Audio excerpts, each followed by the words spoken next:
Dear students, I am Dr. P. Bhuma Devi, Associate Professor in EEE Department. I am going to handle the EE 8511 Control and Instrumentation Laboratory for you. So in this, the first experiment is DC Position Control System. Okay, so now we are going to observe the DC Position Control System kit as well as the DC servo motor. Okay, so the DC position control system has two pins P24 and P25. In between the pins it is marked as DC output. Those pins P24 and 25 are connected accordingly to the DC servo motor. Okay, so here the positive red color pin is connected here, and similarly P25 is black color pin which is connected to the black color pin of the DC servo motor. Okay, this is the first connection. Now we have interconnected the DC position control kit as well as the DC servo motor which is available externally.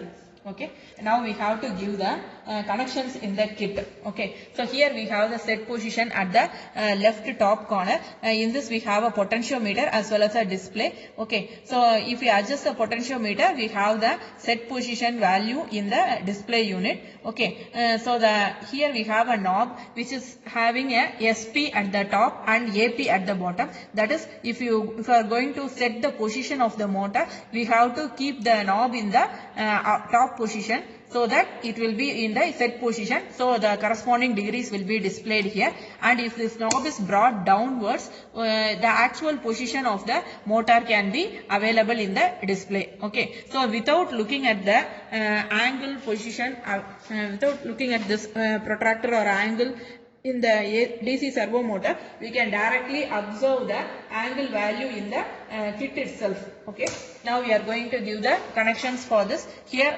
first you give the dotted connection values. So the set position has a pin P1 which is connected to the P6 of the position feedback loop, which is indicated as a dotted line in the kit itself. Okay, similarly the next connection P8 in the position feedback loop should be connected to P10, which is also indicated as a dotted connection here, and P9 of position feedback control is also connected as P11 in the position feedback loop as dotted connection, and P12 and P14 are connected together since they are represented by dotted connection, and P13 and P15 are connected together which are also represented by dotted connection, and P16 or P17 are also connected together which are also represented by dotted connection. Now in this position control loop we have a P control as well as I control. Now we are going to use this combinedly. So the PI control is adopted for the DC position control system. Why this is adopted is when you are giving the pulse to the DC servo motor, the DC servo motor will be in rotation, and you won't be getting any steady state value. It will be oscillating between any two values. So in order to make this to obtain a steady state position, we are adjusting the P control as well as I control so that the oscillations will be damped and it will settle down at a particular angle. Okay, that angle can be observed either from the DC position control DC servo motor or from the kit itself. We can observe the angle. Now the position feedback loop output is given as input to the motor setup actual position point. Okay, so this feedback is given to the motor. Now we have to operate the motor so that the pulses from the feedback loops are connected to the transferred to the motor through this interlinks, and then the motor is communicated with the help of the P24 and P25 pins so that the motor will be rotating when you operate the pulse switch in the on position. Okay, so likewise the pulses are given, and you can observe the difference between the set values and the actual position values, and similar to the AC servo motor also, AC position control system also, here we can find out the difference between the set values and the actual position values. Okay, now I am switching on the kit. Okay, now I am keeping the knob in the potentiometer block in the upward position so that I am going to set the value of the DC position control system. So I am going to set the value as 50 degrees initially.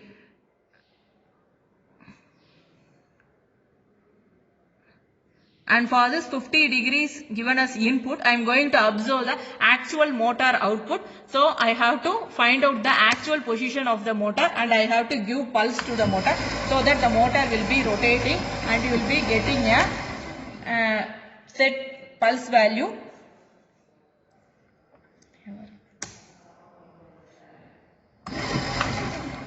Immediately switching off the motor, you can observe the readings. Okay, now the value is observed as 49 degrees.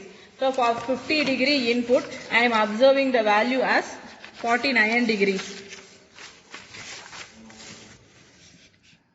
For the set value of 50 degree, I am observing the actual motor angle as 49 degree. Similarly, again I am giving the pulse as 100 degree by adjusting the potentiometer knob. I am setting the value to 100 degree now. Okay, by keeping the selector switch in the set position point. Okay, now I am adjusting the position to actual position and I am applying the pulse 1 minute and immediately I have to switch it off. Okay, then only I have to, they can observe the difference exactly.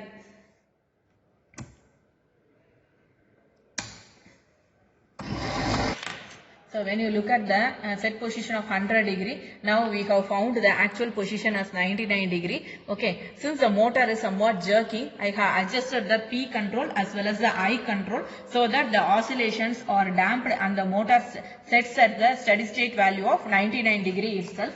So for 100 degree, I am noting down the reading as 99 degree. Okay, again I am adjusting the set position to by switching the knob to set position and I am adjusting the position value to 150 degrees.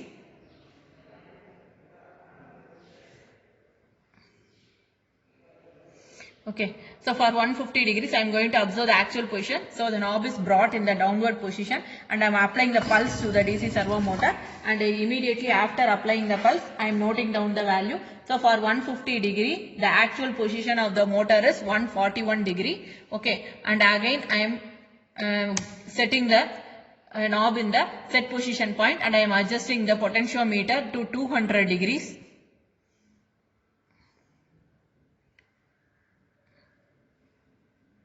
So for 200 degrees, I am going to observe the actual position. So the knob is set in the downward position. I am applying the pulse to the servo motor and immediately after applying the pulse, I am going to observe the reading. Okay. So for 200 degree, the reading observed is 192 degrees. Okay. Again, the knob is set in the upward position for set position activation. Okay. And I am setting the value as 250 degrees. In the set position, and for this I am going to observe the actual position. So the knob is set in the downward position, then the pulse is applied and immediately after application of the pulse I have to note down the readings.